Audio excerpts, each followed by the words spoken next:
Welcome students on my online YouTube channel Vidya ज्ञान।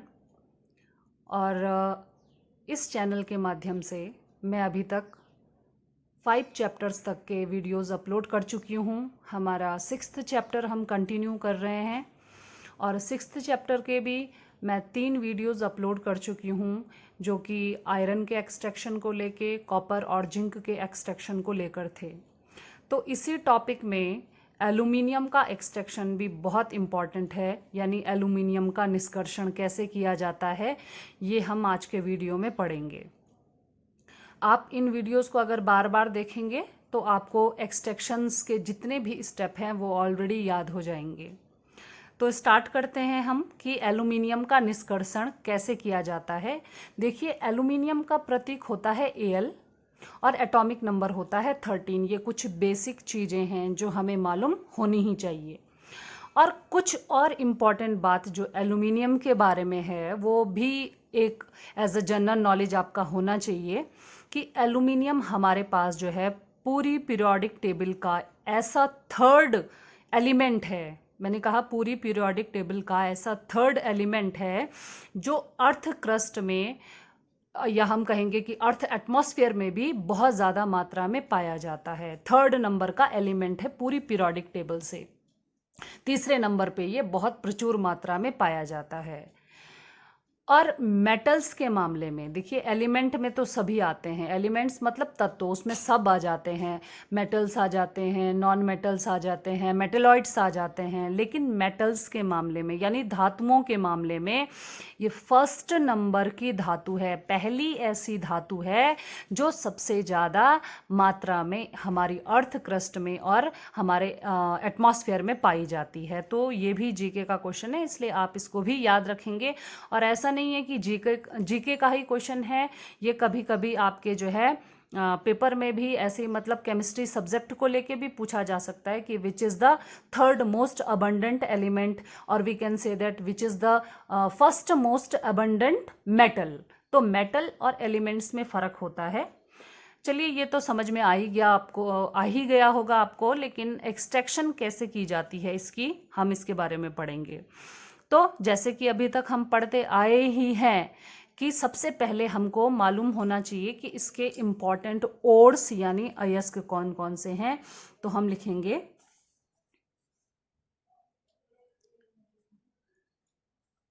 Aluminium के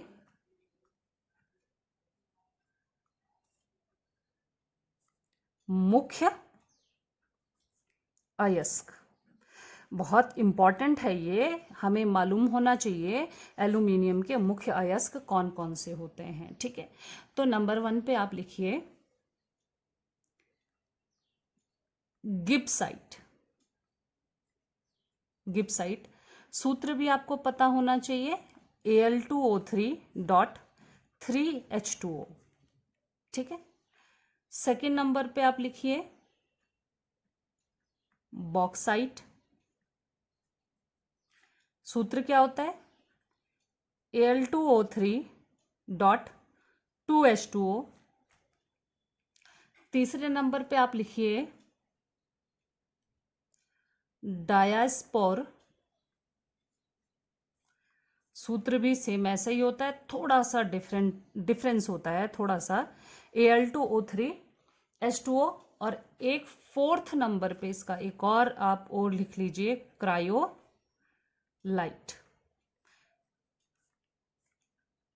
Na3Al(F6). Actually ये sodium का भी और है, लेकिन एल्यूमिनियम भी होता है इसमें, इसलिए ये इसका भी अयस्क माना जाता है। तो आप देखिए तीनों, ये 4 जो मैंने अयस्क यहाँ पे लिखे हैं, इनका आप सूत्र देखिए। गिब्साइट का है Al2O3.3H2O, बॉक्साइट का है Al2O3.2H2O, और डायास्पोर का है Al2O3.H2O, और क्रायोलाइट का है Na3Al(F6). अब आप देखिए, केमिस्ट्री में ही ऐसा होता है कि देखिए ये सारे इनके सेम सूत्र है, सेम फॉर्मूला है इनका, लेकिन सिर्फ वाटर मॉलिक्यूल के अलग अलग कंटेंट के हिसाब से, वाटर मॉलिक्यूल में डिफरेंस होने के हिसाब से इनका फॉर्मूला भी चेंज हो जाता है। क्योंकि ये केमिस्ट्री है और केमिस्ट्री जो है अगर इसमें थोड़ा सा भी इसकी स्टॉक्यूमेट्री में किसी भी एलिमेंट की या किसी भी मॉलिक्यूल को लेके अगर स्टॉक्यूमेट्री में थोड़ा सा भी डिफरेंस हो जाता है तो वहाँ पे इसका फॉर्मूला चेंज हो जाता है। तो सिंपल से हैं ये। अब यहाँ से देखने से हमको पता चल गया कि मोस्टली जो अयस्क हैं एल्यूमिनियम के ये ऑक्साइड की फॉर्म में हैं। ठीक है, क्लियर हो गया ये कि हमारे ये कौन कौन से हैं, गिब्साइट, बॉक्साइट, डायास्पोर और क्रायोलाइट। अब हम किससे इसका निष्कर्षण करेंगे, एल्यूमिनियम का निष्कर्षण हम किससे करेंगे? ठीक है, तो मैंने पहले भी कहा था कि एल्यूमिनियम का या फिर कोई भी धातु है आपकी या कोई भी तत्व है उसका निष्कर्षण हम ऐसे अयस्क से करते हैं जिससे हम आसानी से उसको, सरलता से, आसानी से उसको और चीप वे में यानी सस्ते में उसका निष्कर्षण कर सकते हैं। तो यहाँ पे बॉक्साइट को लिया जाता है। ठीक है, तो बॉक्साइट इज द ओर जहाँ से जो है एल्यूमिनियम का सस्ते में और आसानी से निष्कर्षण हो जाता है। अब ये इम्पॉर्टेंट एल्यूमिनियम इसलिए भी है क्योंकि इसके स्टेप्स थोड़ा सा और जो आपने अभी तक पढ़े थे उनसे थोड़ा डिफरेंट है ये, और जो आपने धातुओं का निष्कर्षण पढ़ा उनसे थोड़ा सा डिफरेंट है ये। ठीक है, कैसे, इसके मैं थोड़ा सा एक चार्ट के माध्यम से पहले मैं आपको बता दूं कि इसमें इंपॉर्टेंट क्या क्या स्टेप्स होते हैं ताकि आप जो है कंफ्यूज नहीं होंगे। ठीक है, देखिए सबसे पहले हमारा अयस्क कौन सा है, बॉक्साइट। ये हमारा अयस्क है जिसके माध्यम से हमने निष्कर्षण कराना है। सूत्र क्या होता है इसका, सूत्र होता है Al2O3.2H2O, ये बॉक्साइट का सूत्र होता है।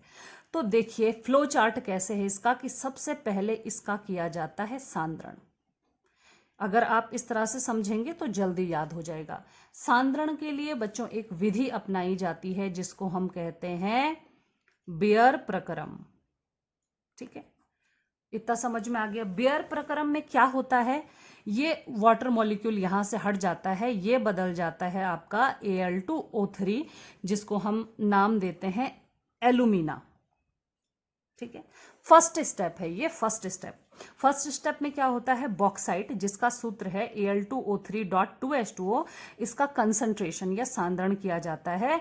उस प्रक्रम का नाम है, जिस प्रक्रम के थ्रू ये किया जाता है, जैसे हमने पहले किए थे ना झाग प्लवन विधि के द्वारा और चुंबकीय पृथक्करण के द्वारा, वैसे ही इसमें बेयर प्रक्रम के द्वारा जो है इसका सांद्रण किया जाता है और ये फाइनली बदल जाता है Al2O3 में जिसे हम एल्यूमिना कहते हैं। ठीक है, अब ये एल्यूमिना में बदला, उसके बाद इसका कराया जाता है अपचयन।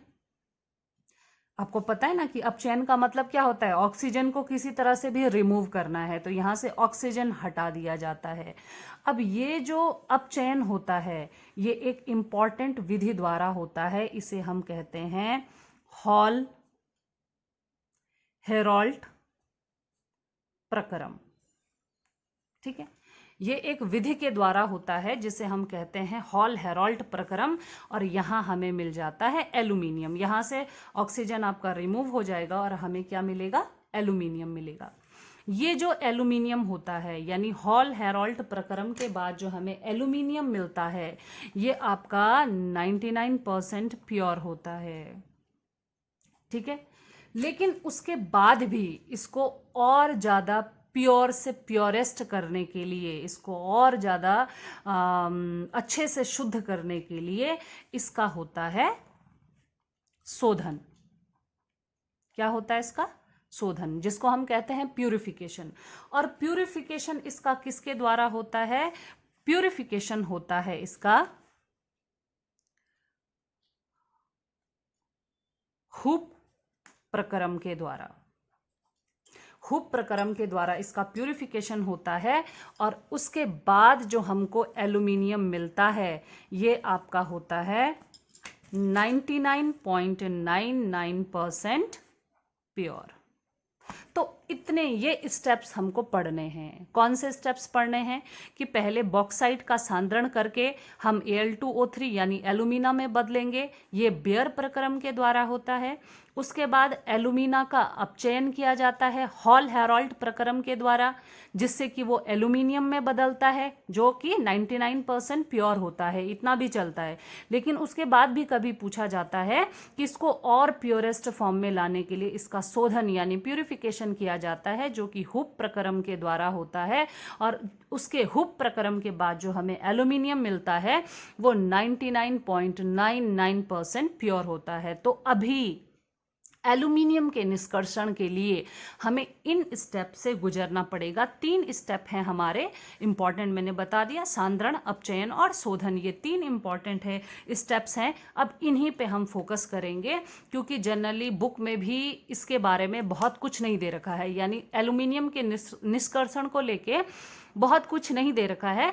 लेकिन इस वीडियो में मैं आपको बहुत डीपली बताऊंगी और बहुत अच्छे से बताऊंगी, जिससे आपको बहुत इजीली याद भी हो जाएगा। तो सबसे पहले चलते हैं फर्स्ट स्टेप की तरफ, जो कि है हमारा सांद्रण, जो हमारा बेयर प्रक्रम के थ्रू होगा। तो देखिए आगे इसमें क्या होता है। देखिए बच्चों, बेयर प्रक्रम का जो सेटअप है वो कुछ इस तरह से होता है। ये डायग्राम मैंने ड्रॉ किया है यहाँ पे, ऐसा कुछ बेयर प्रक्रम का सेटअप होता है। ठीक है, क्या क्या होता है इसमें आप यहाँ पे देख पा रहे होंगे कि यहाँ पे देखिए बॉक्साइट है, और बॉक्साइट का सूत्र क्या है, Al2O3। तो यहाँ से जो है बॉक्साइट डाला जाता है। सबसे पहले तो एक स्टेप जो हमेशा सब में होता ही है, वो होता है कि अयस्क को सबसे पहले क्या कर लेना चाहिए, कूट पीस कर महीन बना लेना चाहिए। तो वो मैंने यहाँ पे लिखा नहीं है, लेकिन अभी तक मैं आपको 3 बार बता चुकी हूँ, तो वो आपको पता होगा कि सबसे पहले हमें क्या करना होता है, अयस्क का पाउडर बनाना होता है। पाउडर बनाना, सबसे पहले हमें अयस्क का क्या बनाना पड़ता है, पाउडर बनाना पड़ता है। हम अयस्क को पीस कर पाउडर बना लेते हैं। अब जो अयस्क है उसको आप पाउडर बनाने के बाद कहाँ डालेंगे, देखिए ये जो आपका पात्र है इसमें डालेंगे। और देखिए यहाँ पे लिखा है मैंने क्रशर। क्रशर मतलब जो अभी भी अगर पाउडर अच्छे से नहीं बना है तो वो अभी इसको क्रश करेगा, बहुत अच्छे से क्रश करेगा। और यहीं पे हम इसमें डालेंगे NaOH, सोडियम हाइड्रो ऑक्साइड। ठीक है, दोबारा मैं बता रही हूँ कि जो आपका अयस्क है उसको आप ऐसे पात्र में डालेंगे जहाँ पे कि उसको और क्रश किया जाएगा, और साथ में आप डालेंगे सोडियम हाइड्रो ऑक्साइड। अब क्या होगा, सोडियम हाइड्रोक्साइड के साथ रिएक्शन करके ये बनाएगा सोडियम एल्यूमिनेट। क्या बनाएगा, सोडियम एल्यूमिनेट। ये मैं पूरा रिएक्शन के माध्यम से भी बताऊंगी, अभी तो मैं सिर्फ आपको डायग्राम बता रही हूँ कि यहाँ से सोडियम हाइड्रोक्साइड भी हमने इसमें डाला है, और इस वाले डाइजेस्टर जहाँ लिखा है यहाँ पे रिएक्शन हुई और बन गया हमारा सोडियम एल्यूमिनेट। ठीक है, सोडियम एल्यूमिनेट के बाद जो इसमें अशुद्धियाँ रह जाएंगी, बहुत सारी अशुद्धियाँ होती हैं, सिलिका होता है, मड होती है, और भी रिएक्शंस होती हैं इसमें, और भी अशुद्धियाँ होती हैं। तो वो अशुद्धियाँ यहाँ से फिल्टर हो जाएंगी। ठीक है, अब यहाँ से फिल्टर हुई, लिखा भी है मड रेजिड्यू यानी मिट्टी और जो भी बालू वगैरह आपकी है वो यहाँ पे निकल जाएगी। अब यहाँ से दोबारा ये किसके साथ, यानी आपका सोडियम एल्यूमिनेट जो बना है वो दोबारा वाटर के साथ रिएक्ट करेगा। वाटर कहाँ है, वाटर तो इसमें स्वयं में मौजूद है ना, H2O लिखा है, वो वाटर के साथ दोबारा रिएक्ट करेगा। और यहाँ पे अब सोडियम एल्यूमिनेट और वाटर की जो रिएक्शन होगी उससे सोडियम हाइड्रोक्साइड दोबारा बनेगा, और एल्यूमिनियम हाइड्रोक्साइड का वाइट प्रेसिपिटेट बनेगा, वाइट अवक्षेप बनेगा। ठीक है, अब यहाँ लिखा है देखो प्रेसिपिटेटर, ये यहाँ से रिएक्शन यहाँ हुई, यहाँ पे प्रेसिपिटेट बन गया। नीचे लिखा भी है किसका प्रेसिपिटेट बना, एल्यूमिनियम हाइड्रोक्साइड का प्रेसिपिटेट बना। अब इस एल्यूमिनियम हाइड्रोक्साइड को, ठीक है, जब हम 1000 डिग्री सेल्सियस पर इसको हीट करते हैं, इस एल्यूमिनियम हाइड्रोक्साइड को जब हम 1000 डिग्री सेल्सियस पर हीटअप करते हैं तो हमें क्या मिलता है, एल्यूमिना मिलता है। तो हीटिंग कहाँ होगी, देखिए ये यहाँ से यहाँ जाएगा, यहाँ कैल्सिनर में हीटिंग होगी, और फाइनली हमें क्या मिल जाएगा, एल्यूमिना मिल जाएगा। तो एल्यूमिना कहाँ से मिला हमें, यहाँ से मिल गया। इसमें से ये 2 वाटर मॉलिक्यूल जो हैं, ये जो हैं उड़ा दिए हमने, और हमें मिल गया एलुमिना। ठीक है, तो ये पूरा सेटअप था जो बेयर प्रोसेस का सेटअप है। इसको आप ध्यान से देखेंगे, इजी वे में आपको पता चल जाएगा। दोबारा मैं रिपीट भी कर लेती हूँ कि यहाँ से आपने अयस्क डाला, अयस्क के साथ आपने सोडियम हाइड्रोक्साइड भी मिलाया, तो हमें यहाँ सोडियम एल्यूमिनेट मिला। सोडियम एल्यूमिनेट का हमने यहाँ जो है फिल्टर किया ताकि उसमें से जो गंदगी है वो सब बाहर निकल जाए। यहाँ से सोडियम एल्यूमिनेट ने दोबारा जो वाटर मॉलिक्यूल बना है उसके साथ रिएक्शन की, तो एल्यूमिनियम जो है किस में कन्वर्ट हो गया, एल्यूमिनियम हाइड्रोक्साइड के अवक्षेप में बदल गया। यहाँ से इसको आप 1000 डिग्री सेल्सियस पर हीट करेंगे, मतलब यहाँ से जो ये एल्यूमिनियम हाइड्रोक्साइड है ये इस पात्र में इतने टेम्परेचर पर हीट होगा तो वाटर मॉलिक्यूल उड़ जाएंगे और आपको यहाँ पे मिलेगा एल्यूमिना। ये क्या थी, ये रिएक्शन, ये आपका सेटअप था कैसे कैसे हुआ है। अब इसी को मैं रिएक्शन के माध्यम से बताऊंगी कि बेयर प्रक्रम में कौन कौन सी रिएक्शन हुई हैं। ठीक है, अब बेयर प्रोसेस में कौन कौन सी रिएक्शन हुई हैं, they are the most important. उनको समझ लेते हैं कि रिएक्शन कौन कौन सी हुई हैं। स्टेप बाय स्टेप देखिए फर्स्ट कौन सी रिएक्शन हुई। फर्स्ट देखिए, मैंने कहा जो ओर है आपका बॉक्साइट, जो ओर है Al2O3 2H2O, ये क्या है आपका बॉक्साइट है, आपका अयस्क है ये। इसकी रिएक्शन आपने किसके साथ कराई, सोडियम हाइड्रोक्साइड के साथ, NaOH के साथ, सोडियम हाइड्रो ऑक्साइड के साथ आपने इसकी रिएक्शन कराई। तो मैंने क्या कहा, क्या बना, सोडियम एल्यूमिनेट बना। तो हम रिएक्शन लिख लेंगे 2NaAlO2। इसका नाम है, इसका नाम क्या है, सोडियम एल्यूमिनेट। सोडियम एल्यूमिनेट बना और साथ में इसने क्या दिया, वाटर मॉलिक्यूल दिया। ठीक है, फर्स्ट रिएक्शन तो हमारी ये है कि बॉक्साइट ने सोडियम हाइड्रोक्साइड के साथ रिएक्शन किया और क्या दिया, सोडियम एल्यूमिनेट, जिसका सूत्र है NaAlO2। बाकी तो ये 2 जो है हमने जो भी लिखा है 2 यहाँ पे 2 और 3 ये रिएक्शन को बैलेंस करने के लिए लिखा है। ठीक है, फर्स्ट स्टेप हो गया हमारा। सेकेंड स्टेप में क्या हुआ, मैंने कहा कि ये जो सोडियम एल्यूमिनेट बना है इसने दोबारा इस वाटर मॉलिक्यूल के साथ रिएक्शन की। तो चलिए इसको भी लिख लेते हैं। कैसे लिखेंगे हम, 2NaAlO2 प्लस 2H2O, रिएक्शन कर दी इसने वाटर के साथ। अब क्या बना, यहां से हमारा बनेगा AlOH का होल थ्राइस और NaOH अलग हो जाएगा। देखिए यहां से इसने क्या किया, सोडियम एल्यूमिनेट ने वाटर के साथ रिएक्शन करके क्या किया, एल्यूमिनियम हाइड्रोक्साइड का अवक्षेप बना दिया। इसको बोलते हैं प्रेसिपिटेट, PPT इसको शॉर्ट में लिखते हैं। इसका कैसा अवक्षेप बना, सफेद अवक्षेप बना, एल्यूमिनियम हाइड्रोक्साइड का सफेद अवक्षेप बना। अवक्षेप क्या होता है, बैठ जाता है, गाढ़ा होता है ना। जैसे आपने देखा होगा कि आप दूध में मलाई लेते हैं, दूध को उबालते हैं तो मलाई अलग हो जाती है, तो वैसे ही अवक्षेप होता है। लेकिन आप इसको ऐसे समझिए कि जैसे दूध से पनीर निकलता है तो इकट्ठा हो जाता है अवक्षेप, उसी तरह का ये वाइट अवक्षेप इसका बनता है, वाइट प्रेसिपिटेट इसका बनता है। इसको जो है सेपरेट कर लिया जाता है यहाँ से दोबारा सोडियम हाइड्रोक्साइड बन गया जो कि रिएक्शन में दोबारा यूज होगा। लेकिन ये जो PPT बना, जैसे आपका जो है पनीर बनता है दूध से, वैसे ही ये PPT बना।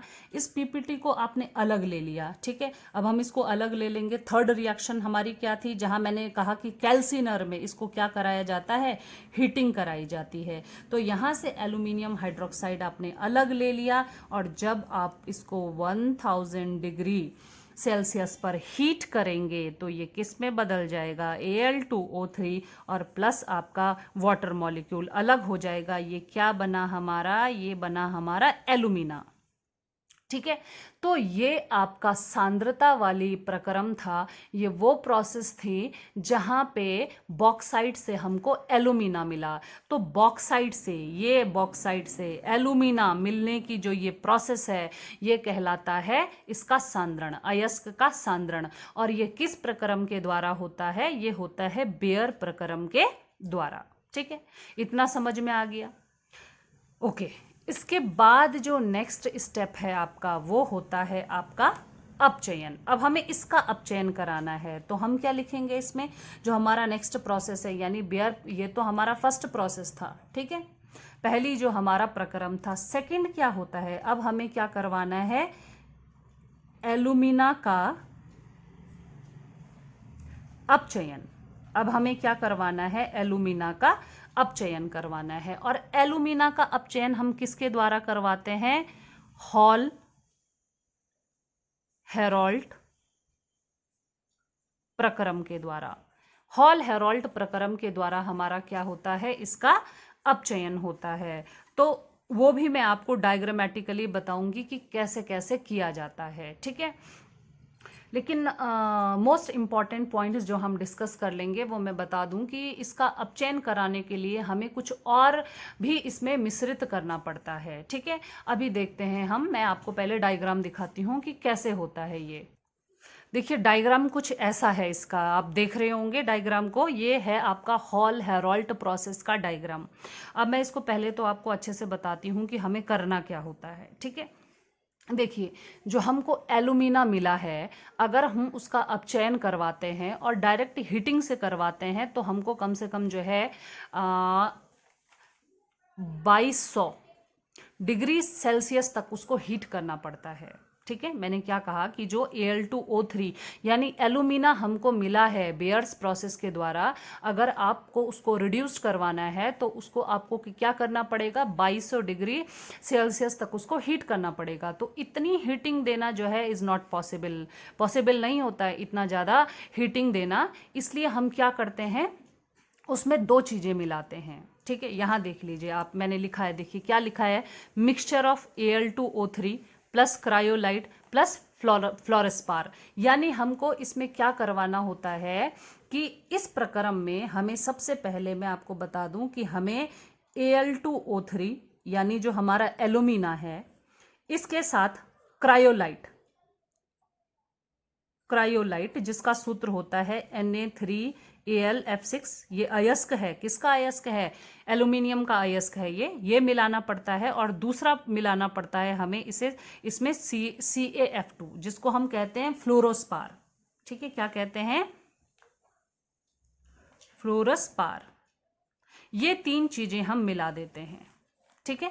ये तीन चीजें मिला के कहाँ भरते हैं, यहाँ देखिए मिक्सचर भरा हुआ है, मिक्सचर ऑफ Al2O3 क्रायोलाइट और फ्लोरोस्पार, ठीक है, डाल दिया इसमें। अब इसमें क्या कराया जाता है, इसका इलेक्ट्रोलिसिस कराया जाता है, विद्युत अपघटन कराया जाता है, जो आप तीसरे पाठ में पढ़ चुके हैं कि विद्युत अपघटन कैसे कराया जाता है। फिर भी मैं आपको बता दूं कि क्या क्या सेटअप होता है। देखिए ये आयरन का टैंक है, लिखा है मैंने यहाँ पे आयरन का टैंक है, ये आयरन का एक पात्र है, समझ में आ गया। अंदर से देखिए इस आयरन के पात्र में एक अंदर से लाइनिंग की गई है, ये कार्बन की लाइनिंग है, काले रंग से मैंने इसको आपको क्लियर हो इसलिए बहुत अच्छे से इसको दिखाने की कोशिश की है। ये आयरन का पात्र है बाहर वाला और इसके अंदर कार्बन की लाइनिंग की गई है। ये कार्बन की लाइनिंग कैसे बिहेव, इसको आपने जोड़ दिया बैटरी के नेगेटिव टर्मिनल से, दिख रहा है ना यहाँ पे कि ये कार्बन की लाइनिंग है और इसको आपने बैटरी के नेगेटिव टर्मिनल से जोड़ दिया है, तो ये बिहेव करेगी कैथोड की तरह। क्लियर हुआ, ओके। अब बात करते हैं एनोड की। तो यहाँ पे ग्रेफाइट की ये छड़ देख रहे हैं आप, ये छड़ मैंने यहाँ देखिए दिखा रखा है, बहुत क्लियरली डायग्राम बनाया है कि ग्रेफाइट की ये जो छड़ हैं ये आपस में जुड़ी हुई हैं, किसके माध्यम से, कॉपर के स्लाइडर से। ये देखिए यहाँ लिखा है मैंने, कॉपर की एक तार है उसके माध्यम से इनको कनेक्ट कर रखा है आपस में, ठीक है, कॉपर के स्लाइडर से। और ये बिहेव करेंगी एनोड की तरह क्योंकि ये जुड़ी हैं बैटरी के पॉजिटिव टर्मिनल से। क्लियर हो गया भैया। विद्युत अपघटन कराने के लिए हमको क्या चाहिए, कैथोड चाहिए, एक एनोड चाहिए और इलेक्ट्रोलाइट चाहिए।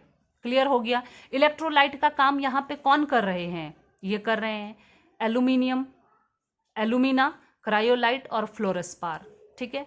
अच्छा तो दोबारा से मैं बता दूं कि हो क्या रहा है, यहाँ पे आपने मिक्सचर ले रखा है एल्यूमिना का, क्रायोलाइट का और फ्लोरेस्पार का।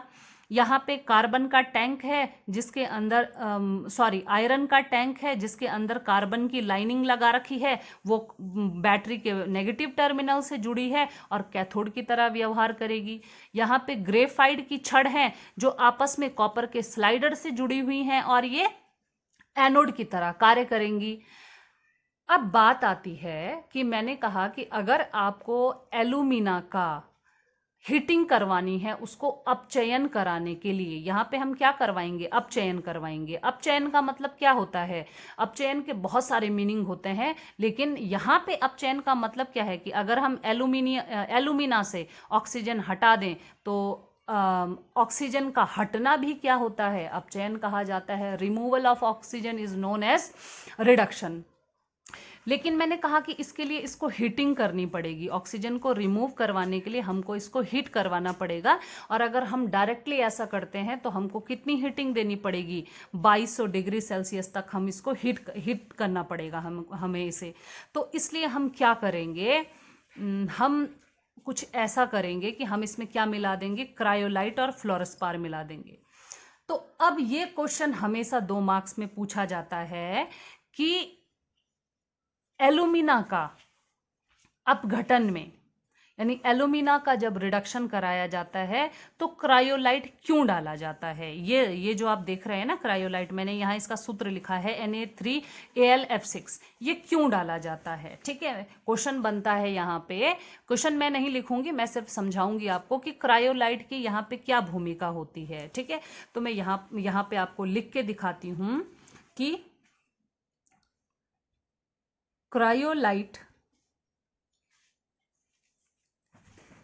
Al2O3 के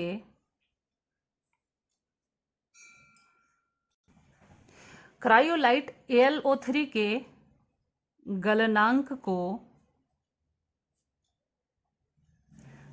कम कर देता है। क्रायोलाइट के यहाँ पे जो विशेष भूमिका होती है वो क्या होती है कि वो इसके गलनांक को कम कर देता है। कितना कम कर देता है, वो 2200 से, लगभग 2200 से कितने पे ले आता है, 950 पे ले आता है। ठीक है, इतना कम कर देता है। तो इसलिए जो है क्रायोलाइट डाला जाता है मेल्टिंग पॉइंट को रिड्यूस करने के लिए। अच्छा, यहाँ पे दूसरा ये जो डाला मैंने CaF2, जिसको हम क्या कहते हैं, फ्लोरोस्पार कहते हैं इसे, फ्लोरोस्पार। यहाँ पे फ्लोरोस्पार यानी CaF2 की क्या भूमिका होती है, तो फ्लोरोस्पार क्या करता है, ये विद्युत, फ्लोरोस्पार विद्युत के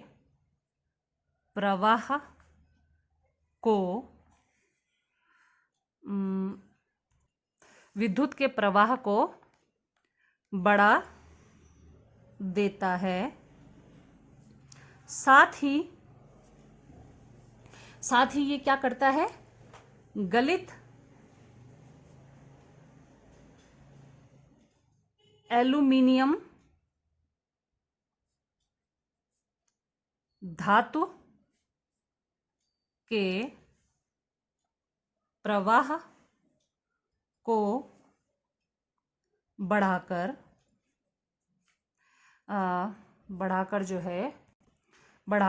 तल में संचित करने में, अरे आपने सब पॉज कर रखा,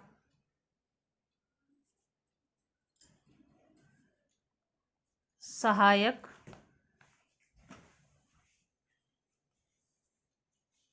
होता है।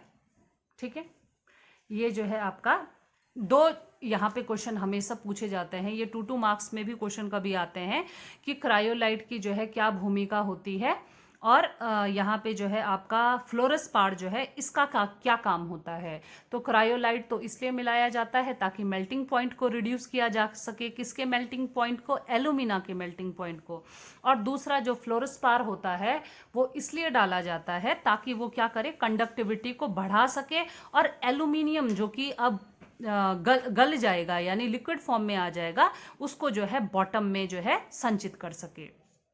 ठीक है, तो ये जो प्रोसेस है, यहाँ पे ये डायग्राम से आप इसको दोबारा समझ लीजिए कि यहाँ पे जो भी मिश्रण है आपके, ठीक है, जो हमने मिश्रण डाले हुए हैं वो मिश्रण क्या होंगे, मैंने कहा ये सब विद्युत अपघट्य का काम करेंगे।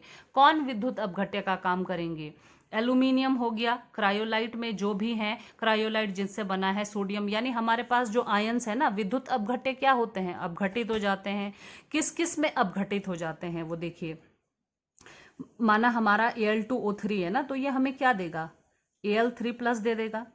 ठीक है, क्रायोलाइट से हमें क्या मिलेगा, क्रायोलाइट का सूत्र होता है Na3AlF6, तो ये हमें क्या देगा, Na+ दे देगा।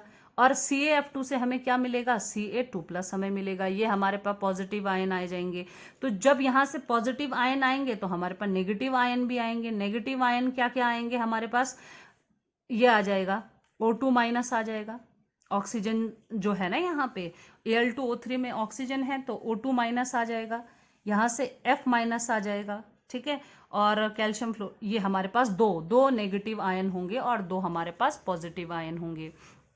तो जो पॉजिटिव आयन होंगे वो कहाँ मूव करेंगे, भाई पॉजिटिव आयन तो नेगेटिव की तरफ मूव करेंगे। नेगेटिव क्या है हमारा, नेगेटिव तो हमारा कैथोड है ना। पॉजिटिव आयन जो है कहाँ मूव करेंगे, नेगेटिव की तरफ। नेगेटिव क्या है हमारा, नेगेटिव तो हमारा जो है क्या है, कैथोड। और कैथोड पे क्या होता है भैया, कैथोड पे हमेशा क्या होता है, रिडक्शन होता है, अपचयन होता है। तो रिड्यूस कौन होगा, इनमें से पहले रिड्यूस कौन होगा। आपको पता है कि सोडियम और कैल्शियम जो है ये तो एक्टिव मेटल्स हैं, तो रिड्यूस कौन होगा, एल्यूमिनियम। तो यहाँ पे कैथोड पे किसका रिडक्शन होगा, कैथोड पे रिडक्शन होगा एल्यूमिनियम का। ये हमारा इंपॉर्टेंट पॉइंट था। ठीक है, तो साइमल्टेनियसली एक जगह रिडक्शन होगा और एक जगह क्या होगा, आपका ऑक्सीडेशन होगा। ये प्रोसेस बस हम समझ लें तो हमें जो है सब क्लियर हो जाएगा। दोबारा भी मैं बता दूं कि क्या हो रखा है यहाँ पे, आयरन का टैंक में अंदर से कार्बन की लाइनिंग दी गई है जो कैथोड का काम करेगा। कैथोड पे क्या होगा, रिडक्शन होगा। रिडक्शन किसका होगा, भाई कैथोड नेगेटिव है ना, नेगेटिव है कैथोड, तो कैथोड पे कौन आएगा, पॉजिटिव आयंस आएंगे। पॉजिटिव आयन कौन कौन से हैं आपके, एल्यूमिनियम, सोडियम और कैल्शियम। इनमें से भी सबसे पहले कौन जाएगा रिडक्शन के लिए, एल्यूमिनियम जाएगा, क्योंकि ये तुम एक्टिव मेटल्स हैं, ये नहीं होना चाहेंगे रिड्यूस। तो रिड्यूस किसको होना पड़ेगा, एल्यूमिनियम को होना पड़ेगा। ठीक है, तो यहाँ पे तो एल्यूमिनियम का रिडक्शन होगा और ये एनोड जो है यहाँ पे ऑक्सीडेशन होगा। अब ऑक्सीडेशन किसका होगा, तो कार्बन का होगा, क्योंकि छड़ किसकी बनी हुई है, ग्रेफाइट की। ग्रेफाइट इस मतलब कार्बन, तो कार्बन का यहाँ पे क्या होगा, ऑक्सीकरण होगा। अब यही चीजें मैं आपको क्या करूंगी, रिएक्शन के माध्यम से बताऊंगी कि रिएक्शन इसमें कौन कौन सी हो रही हैं। चलिए तो अब देखते हैं कि रिएक्शन कैसे कैसे हो रही हैं। ठीक है, कैथोड, कैथोड किसका बना है आपका, कार्बन का बना है। ठीक है, अंदर से जो है कार्बन की, आयरन का है लेकिन अंदर से लाइनिंग किसकी है, कार्बन की है। और इस पे कैथोड पे हो क्या रहा है, रिडक्शन हो रहा है। अब रिडक्शन में मैंने कहा कौन जाएगा रिड्यूस होने के लिए, भाई हमें तो एल्यूमिनियम को देखना है ना कि एल्यूमिनियम का हम रिडक्शन होगा यहाँ पे। तो एल्यूमिनियम किस फॉर्म में है, 3+ फॉर्म में है ना, आयनिक फॉर्म में है, क्योंकि हमने क्या ले रखा है, इलेक्ट्रोलाइट ले रखे हैं। इलेक्ट्रोलाइट मैंने अभी आपको बताया कि क्या हो जाएंगे, वो अपने आयनिक फॉर्म में टूट जाएंगे। तो यहाँ पे एल्यूमिनियम जो है Al3+, वो कैथोड पे जाएगा, वहां से 3 इलेक्ट्रॉन एक्सेप्ट करेगा और खुद को रिड्यूस करेगा एल्यूमिनियम धातु में। क्लियर। वहीं पे एनोड, एनोड हमारी किसकी बनी है, कार्बन की बनी है, ग्रेफाइट रॉड है, दैट मीन्स कार्बन है। अब वहां पे क्या होगा, कार्बन की जो रॉड है वो क्या होंगी, ऑक्सीडाइज होंगी। ऑक्सीडाइज क्योंकि वहां पे तो कार्बन की रॉड जो है, एनोड पॉजिटिव है हमारा, पॉजिटिव पे कौन से आयंस जाएंगे, नेगेटिव आयंस जाएंगे। और नेगेटिव दो हैं हमारे पास, कौन कौन से हैं नेगेटिव, एक हमारे पास O2- है, एक F- है, अभी मैंने आपको बताया था। तो इनमें से भी सबसे पहले कौन जाएगा, ऑक्सीजन जाएगा। तो ऑक्सीजन जाएगा तो रिएक्शन हमारी क्या हो जाएगी, O2-, ये बदल जाएगा कार्बन मोनोऑक्साइड में और दे देगा हमें 2 इलेक्ट्रॉन, सॉरी इधर ऊपर लिखना पड़ेगा इसे 2-, सॉरी O2-, और ये हमारा दे देगा, ये कार्बन मोनोऑक्साइड में बदल जाएगा, 2 इलेक्ट्रॉन दे देगा। इसमें और रिएक्शन भी आगे होंगी, जैसे कार्बन है तो कार्बन अब क्या करेगा, दोबारा जो है ऑक्सीजन के आयन से रिएक्शन करके यहाँ पे CO2 दे देगा और यहाँ हमारे 4 इलेक्ट्रॉन हमें मिल जाएंगे। तो ये क्या हुआ है, ये हुआ है ऑक्सीडेशन। और ऑक्सीडेशन किसका हुआ है, ऑक्सीडेशन हुआ है आपका कार्बन का। यहाँ पे कार्बन का ऑक्सीडेशन हुआ है और एल्यूमिनियम का रिडक्शन हुआ है। ये हमारी थी कौन सी प्रोसेस? हॉल हेराल्ट प्रक्रम, जिसके अंतर्गत हमने क्या किया? इलेक्ट्रोलिसिस कराया, एल्यूमिना का इलेक्ट्रोलिसिस करवाया हमने इस प्रोसेस के अंदर। ठीक है, तो कैथोड और एनोड पे होने वाली रिएक्शंस आपने पढ़ ली हैं कि क्या हुआ है इनमें। दोबारा मैं आपको एक बार डायग्राम दिखा देती हूँ कि डायग्राम में क्या था। ये डायग्राम में एक बार दोबारा से आप लोग देख लीजिए कि बाद जो एल्यूमिनियम है, अब वो क्योंकि रिड्यूस हो चुका है और रिड्यूस होके वो कहाँ बैठ जाएगा? यहाँ नीचे बैठ जाएगा। ठीक है, लिखा भी है मैंने यहाँ पे एल्यूमिनियम, और इस एल्यूमिनियम को आप यहाँ से जो है बाहर निकाल सकते हैं। ठीक है, ये एल्यूमिनियम जो हमें यहाँ से हम बाहर निकाल रहे हैं, ये 99% कैसा होता है? प्योर होता है। ठीक है, 99% प्योर ये होता है, लेकिन अभी भी हम इसको और प्योर फॉर्म में लाना चाहते हैं। तो इसको फ्लो चार्ट में मैंने आपको दिखाया था। तो इसको और प्योर फॉर्म में लाने के लिए एक और प्रोसेस होती है शोधन की, जिसको हम कहते हैं हुप्स प्रोसेस। तो मैं यहाँ आपको दिखा दूँ कि ये हमारा जो है, जो हमें क्या मिला हुआ है, एल्यूमिनियम जो हमको मिला है। तो यहाँ मैं लिखूंगी कि हॉल हेराल्ट प्रक्रम के पश्चात प्राप्त एल्यूमिनियम 99% शुद्ध होता है, लेकिन इसे और भी ज़्यादा शुद्ध करने के लिए इसका शोधन कराया जाता है, करवाया जाता है। ठीक है, अब इसका करवाएंगे शोधन। अब शोधन यानी प्यूरिफिकेशन के लिए एक प्रक्रम होता है जिसे हम कहते हैं हुप प्रक्रम। तो पहले डायग्राम देख लेते हैं। ये देखिए, ये हुप्स प्रोसेस का डायग्राम है। ठीक है, मैंने लिखा है यहाँ पे हुप्स मेथड, और किसके लिए है? ये रिफाइनिंग के लिए, यहाँ यानी शोधन के लिए है ये। ठीक है, अब इसका सेटअप सबसे पहले देख लीजिए कि ये किस किस तरह से यहाँ पे क्या किया गया है।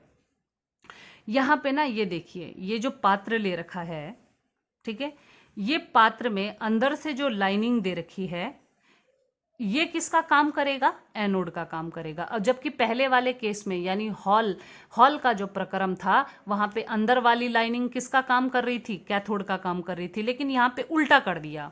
ठीक है, वहां पे जो ये रॉड दे रखे थे, ग्रेफाइट के जो रॉड थे, वो एनोड का काम कर रहे थे, और ये जो लाइनिंग थी, कार्बन की लाइनिंग थी पात्र के अंदर से, वो कैथोड का काम कर रही थी। लेकिन यहाँ पे जस्ट रिवर्स कर दिया गया, इसको जरा उल्टा कर दिया गया।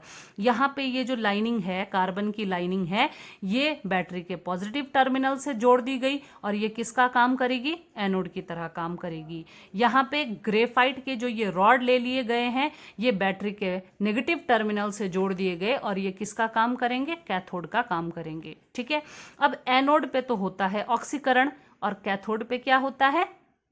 अपचयन। ये आप जानते हैं, एनोड पे ऑक्सीकरण होगा और कैथोड पे क्या होगा? अपचयन होगा। अब देखिए यहाँ पे कि यहाँ पे हमने जो है बीच में 3 कॉलम है। यहाँ पे ध्यान से देखिए, यहाँ पे 3 कॉलम है। सबसे पहले तो ये देखिए कि यहाँ पे हमने एक जगह, ये इस जगह से हम क्या डाल रहे हैं? उस एल्यूमिनियम को डाल रहे हैं जो 99% प्योर है, पर हम उसको और प्योर कर रहे हैं, इसलिए हमने उसको लिखा इम्प्योर एल्यूमिनियम। एक्चुअली में वो 99% तक प्योर है। तो हमने यहाँ से एल्यूमिनियम डाला और सीधे कहाँ डाला? इधर डाल दिया इसको। ठीक है, लिखा है यहाँ पे इम्प्योर एल्यूमिनियम। तो यहाँ पे 3 कॉलम है। एक तो ये वाला है जहाँ पे इम्प्योर एल्यूमिनियम है, यहाँ पे हीटिंग दे रखी है इसको, और इसका क्या कराया जा रहा है? विद्युत अपघटन कराया जा रहा है। दूसरा हमने यहाँ क्या ले लिया, मॉल्टन फ्लोराइड्स इलेक्ट्रोलाइट। हमने इलेक्ट्रोलाइट के रूप में किसको ले लिया, फ्लोराइड को भी लिया है। जैसे हमने पहले लिया था ना, किसको लिया था, CaF2 को लिया था, तो वैसे ही हमने क्या ले लिया यहाँ पे, फ्लोराइड्स को भी ले लिया है। और ये ग्रेफाइट की जो रॉड हैं ये हमने ली हैं, और ये किसका काम कर रही हैं, इनको बैटरी के नेगेटिव टर्मिनल से जोड़ दिया है, तो ये किसका काम कर रही हैं, कैथोड का काम कर रही हैं। अब हमको पता है एनोड पे क्या होता है, रिडक्शन। भाई एनोड पे क्या होता है, ऑक्सीडेशन, और कैथोड पे क्या होता है, रिडक्शन। तो इम्पॉर्टेंट इसमें क्या है, इम्पॉर्टेंट यहाँ पे ये है कि जो एल्यूमिनियम हमने डाला, यहाँ क्या डाला है, एल्यूमिनियम डाला है ना, ये किस फॉर्म में है, पॉजिटिव फॉर्म में है ना, ये आयनिक फॉर्म में है, क्योंकि हम इसको क्या करा रहे हैं, हीटिंग करा रहे हैं इसकी, और साथ में हमने इसमें इलेक्ट्रोलाइट भी ऐड किया हुआ है। तो ये एल्यूमिनियम अब क्या होगा, यहाँ से ऊपर जाना शुरू करेगा। ठीक है, ये जो Al3+ यहाँ पे है, क्योंकि एल्यूमिनियम इस फॉर्म में है, ये कहाँ जाएगा, ऊपर जाएगा। ऊपर क्यों जा रहा है ये, अरे ऊपर इसलिए जा रहा है ये कि क्योंकि ये पॉजिटिव है, और हाँ ये किसकी तरफ जाएगा, नेगेटिव की तरफ जाएगा ना। आपके पॉजिटिव आयन है तो कौन सी इलेक्ट्रोड की तरफ जाएंगे, जो नेगेटिवली चार्ज होगी। नेगेटिवली चार्ज कौन सी है यहाँ पे, यहाँ, तो ये ऊपर आ जाएगा।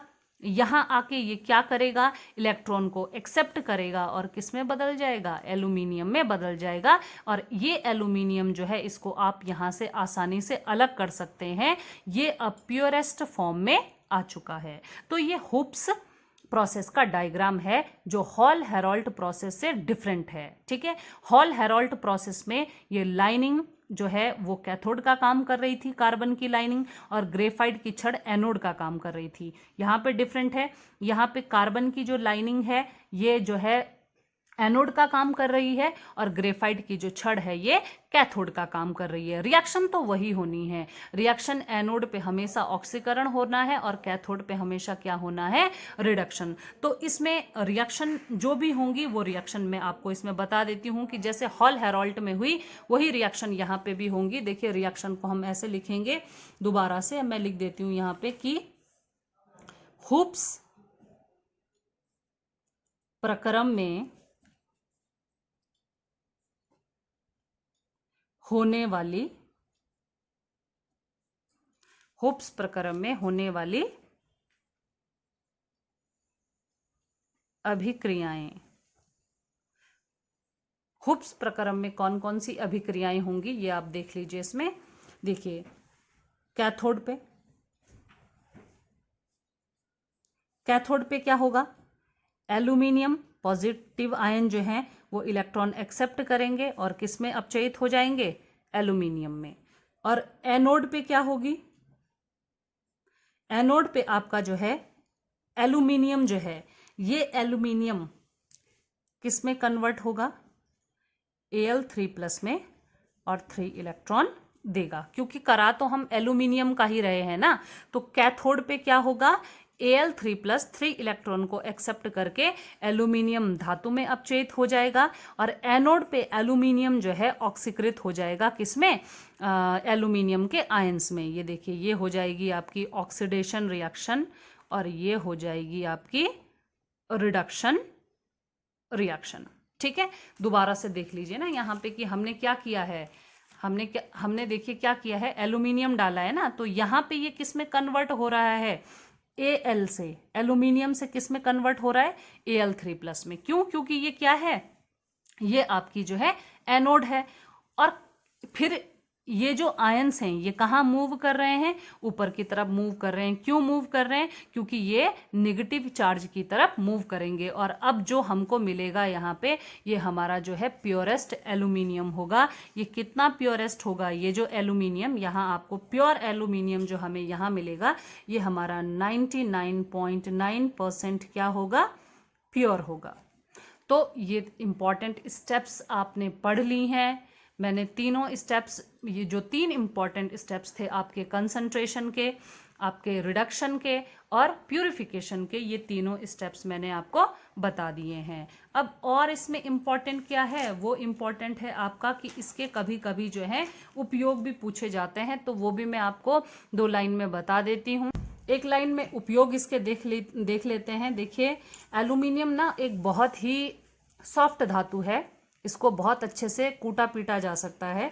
तो आपने देखा होगा कि जो फॉइल बनती हैं वो इसी की बनती हैं, लेकिन ये वायरिंग में भी यूज़ होता है। तो सबसे पहले हम लिखेंगे विद्युत संचरण केबल में जो आपकी वायरिंग होती है, तार जो बनते हैं वो किसके बनते हैं, एल्यूमिनियम के बनते हैं। फर्स्ट विद्युत संचरण केबल में। दूसरा हम कहेंगे घर के बर्तन भी आपके जो है प्रेशर कुकर वगैरह ये बनते हैं, पतीले जो भी बनते हैं ये इसके बनते हैं। घर के बर्तन व सजावटी सामान,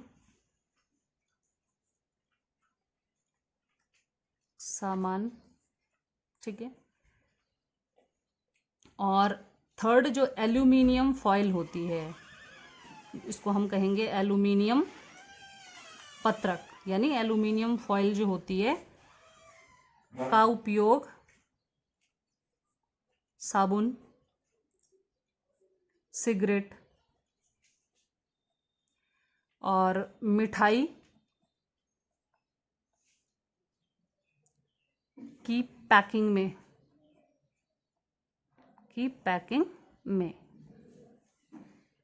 ठीक है। फोर्थ नंबर पे हम लिख देंगे मिश्र धातुएं, जैसे बहुत सारी मिश्र धातुएं में एल्यूमिनियम भी एक इम्पॉर्टेंट कंटेंट होता है। तो जैसे मैग्नीशियम, एक और होती है ड्यूरालुमिन। ये मिश्र धातुएं हैं जिनमें एल्यूमिनियम का भी इम्पॉर्टेंट रोल होता है। एक होता है आपका एल्यूमिनियम ब्रॉन्ज। मिश्र धातुएं जैसे मैग्नीशियम, ड्यूरालुमिन, एल्यूमिनियम ब्रॉन्ज आदि बनाने में। और इसके अलावा भी जो है बहुत उपयोग होते हैं इसके, लेकिन अभी इसमें इतना ही काफ़ी है। और एक मैं नेक्स्ट वीडियो आपके लिए लेके आऊँगी जिसमें मैं आपको बताऊँगी कि कौन सी मिश्र धातुओं का क्या क्या कंपोजिशन है, ठीक है। अलग अलग मिश्र धातुएं जो हैं वो किन किन मेटल के कंपोजिशन से बनी है वो मैं आपको बताऊँगी। लेकिन इस वीडियो को आप बहुत अच्छे से देखेंगे ताकि जो भी मैंने आपको बताया है वो आप अच्छे से उसको लिख सकें, उसको समझ सकें, क्योंकि बुक में एल्यूमिनियम के निष्कर्षण के बारे में इतना डीपली कहीं भी नहीं है। और इसमें जो दो इम्पॉर्टेंट क्वेश्चन मैंने बताए थे कि क्रायोलाइट क्यों ऐड किया जाता है और फ्लोरोस्पार का क्या रोल होता है, वो भी मोस्ट इम्पॉर्टेंट है। तो चलिए आज का वीडियो हम यहीं पे समाप्त करते हैं। धन्यवाद।